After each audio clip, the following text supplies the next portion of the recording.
दोस्तों, अगर आप या आपके घर में कोई भी डायबिटीज़ का मरीज़ है, तो यह वीडियो आपके लिए है। आज हम बात करने वाले हैं एक ऐसी गलती की नहीं, 3 ऐसी गलतियों की जो लोग रोज़ करते हैं, खाना खाने के ठीक बाद और इन्हें पता भी नहीं चलता कि वे अपनी ब्लड शुगर को खुद अपने हाथों से आसमान पर भेज रहे हैं।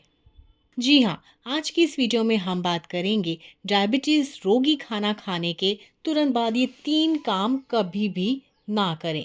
इससे इनका ब्लड शुगर तेज़ी से बढ़ सकता है।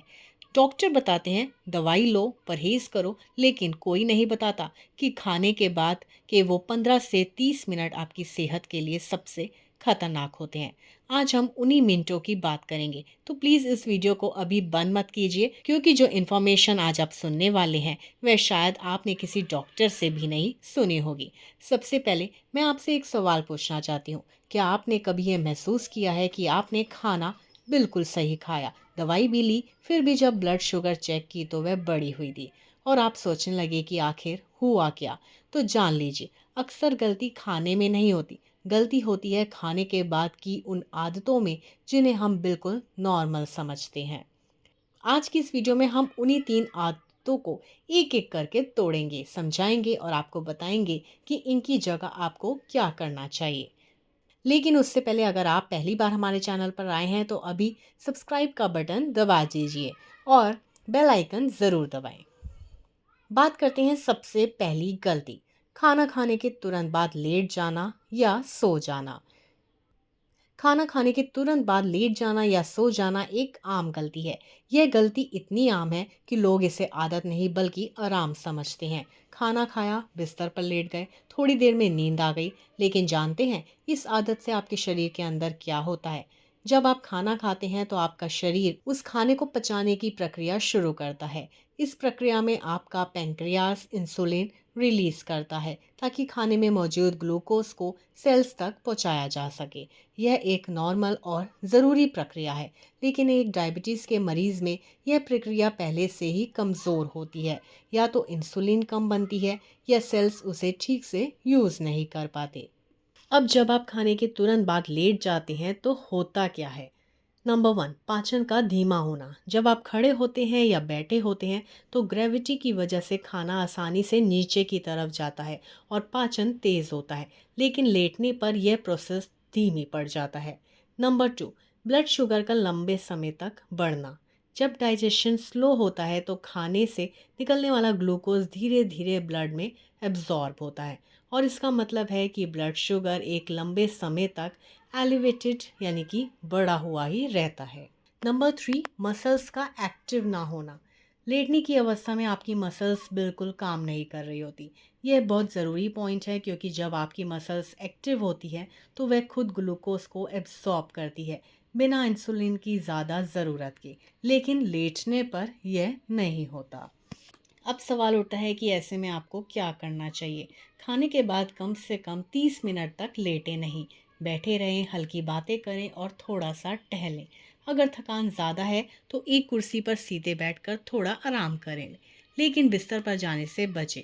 यह एक छोटी सी आदत है, लेकिन इसका असर आपके ब्लड शुगर पर बहुत बड़ा होता है। अब आते हैं दूसरी गलती पर, और यह गलती शायद आपको सुनकर थोड़ा हैरानी होगी। खाने के तुरंत बाद चाय या कॉफ़ी पीना। भारत में खाने के बाद चाय पीना एक संस्कृति बन चुकी है। खाना खाया और फिर एक कड़क चाय, जैसे चाय के बिना खाना पूरा हुआ ही नहीं। लेकिन डायबिटीज़ के मरीजों के लिए यह आदत बेहद खतरनाक हो सकती है। नंबर 1, टैनिन्स का असर। चाय और कॉफ़ी में टैनिन्स होते हैं जो आयरन और कुछ ज़रूरी मिनरल्स के एब्जॉर्प्शन को रोकते हैं। जब आपके शरीर में आयरन और मिनरल्स की कमी होती है तो आपका ओवरऑल मेटाबॉलिज्म कमज़ोर होता है, और एक कमज़ोर मेटाबॉलिज्म डायबिटीज़ को और बिगाड़ता है। नंबर 2, चीनी और लैक्टोज का लोड। अगर आप चाय में चीनी डालते हैं तो वह डायरेक्टली आपकी ब्लड शुगर में स्पाइक लाती है। बहुत से लोग दूध वाली चाय पीते हैं। दूध में लैक्टोज होता है जो एक प्रकार की शुगर है। खाने के ठीक बाद जब आपकी ब्लड शुगर पहले से बढ़ रही होती है, उस वक्त ये अतिरिक्त लैक्टोज और चीनी ब्लड शुगर को रॉकेट की तरह उड़ाने का काम करते हैं। Number 3, insulin sensitivity. कुछ रिसर्च यह कहती है कि कैफ़ीन इंसुलिन सेंसिटिविटी को कम कर सकती है। मतलब आपके सेल्स इंसुलिन को उतनी अच्छी तरह से रिस्पॉन्ड नहीं करते जितना करना चाहिए। खाने के तुरंत बाद ये बहुत प्रॉब्लमेटिक हो सकता है। तो ऐसे में आपको क्या करना चाहिए? खाने के बाद कम से कम 45 मिनट से 1 घंटे का इंतज़ार करें और अगर चाय पीनी भी है तो बिना चीनी के पिए या ग्रीन टी ट्राई करें, जिसमें एंटीऑक्सीडेंट्स होते हैं जो ब्लड शुगर को कंट्रोल करने में मदद करते हैं। अब आते हैं उस तीसरी गलती पर जो शायद सबसे ज़्यादा चौंकाने वाली है, क्योंकि इसे लोग गलती नहीं बल्कि एक हेल्दी हैबिट समझते हैं। खाने के तुरंत बाद तेज़ चलना या भारी एक्सरसाइज करना। मैं जानती हूँ आप सोच रहे हैं कि हम तो सुनते आए हैं कि खाने के बाद वॉक करनी चाहिए। आप बिल्कुल सही सोच रहे हैं, लेकिन यहाँ एक बहुत ज़रूरी फ़र्क है।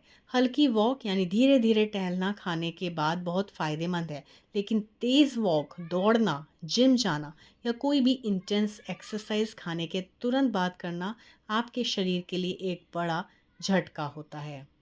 नंबर 1, इससे ब्लड फ्लो का बँटवारा होता है। जब आप खाना खाते हैं तो आपका शरीर पाचन के लिए ब्लड को पेट और इंटेस्टाइन की तरफ रीडायरेक्ट करता है। लेकिन जब आप उसी वक़्त तेज़ एक्सरसाइज शुरू कर देते हैं तो आपकी मसल्स भी ब्लड और ऑक्सीजन माँगने लगती है। इस खिंचातानी में डाइजेशन पूरी तरह से इफ़ेक्ट होता है। तो ऐसे में सही क्या है? खाने के बाद 10 से 15 मिनट की हल्की वॉक बिल्कुल आराम से करें। स्टडीज़ बताती है कि खाने के बाद सिर्फ 10 मिनट की slow walk blood sugar spike को 20 से 30% तक कम कर सकती है। तेज़ वॉक या जिम कम से कम 1.5 से 2 घंटे बाद ही करें। तो दोस्तों, आज से ही ये 3 काम बंद कर दीजिए। तुरंत लेटना, तुरंत चाय कॉफ़ी पीना और तुरंत हैवी एक्सरसाइज करना। अगर आपको ये इन्फॉर्मेशन अच्छी लगी है तो वीडियो को अपने फैमिली मेम्बर्स और दोस्तों के साथ ज़रूर शेयर कीजिए जिन्हें डायबिटीज़ है, और नीचे कमेंट सेक्शन में हमें बताएं कि इन तीनों में से आप कौन सी गलती करते हैं। अपना ख्याल रखिए, अपने खान पान पर ध्यान दीजिए और याद रखिए, सेहत ही आपकी सबसे बड़ी दौलत है। मिलेंगे आपसे हमारी नेक्स्ट वीडियो में। बाय।